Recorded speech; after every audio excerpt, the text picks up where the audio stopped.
Hi అండి.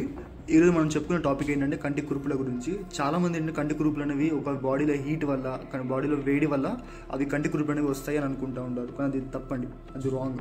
ఓకేనా? అసలు యాక్చువల్లీ ఏంటంటే మన కంటి రెప్పల లోపల చిన్న చిన్న గ్లాండ్స్ ఉంటాయి, చిన్న చిన్న గ్రంథులు ఉంటాయి. అవి ఏం చేస్తాయంటే ఎప్పటికప్పుడు ఒక ఆయిల్ లాంటి సబ్స్టెన్స్ని బయటికి సెక్రీషన్ చేస్తూ ఉంటాయి. ఎప్పుడైతే మనకి ఆ సెక్రీషన్ అనేది ఆగిపోతుందో ఆ ఆయిల్ అనేది లోపలే అక్యుములేట్ అవ్వడం వల్ల అక్కడ స్వెల్లింగ్ అనేది ఫామ్ అవుతుంది. మనకి 2 టైప్స్ ఉంటాయండి, ఒకటి స్టై అండ్ కెలాజియన్. ఈ స్టై అనేది మనకి అదొక ఇన్ఫెక్టివ్ అనమాట. స్టెఫైలోకోకస్ అనే బ్యాక్టీరియా వల్ల ఇది వస్తుంది. ఇది మోస్ట్లీ మనకి ఐలిడ్ మార్జిన్స్ మీద ఫామ్ అవ్వడం అండ్ షార్ట్ టర్మ్లో ఫామ్ అవ్వడం, అది ఎక్కువ పెయిన్ ఉండడం, పేషెంట్కి ఎక్కువ ఇరిటేషన్ అనిపించడం లాంటిది ఉంటుంది. అండ్ సెకండ్ వన్ వచ్చేసి కెలాజియన్. ఈ కెలాజియన్ అనేది ఒక నాన్ ఇన్ఫెక్టివ్ ఇన్ఫ్లమేషన్ అండి. ఇది మనకి లాంగ్ టర్మ్ నుంచి అంటే క్రోనిక్ ఇన్ఫ్లమేషన్ కింద వేసుకుంటాము.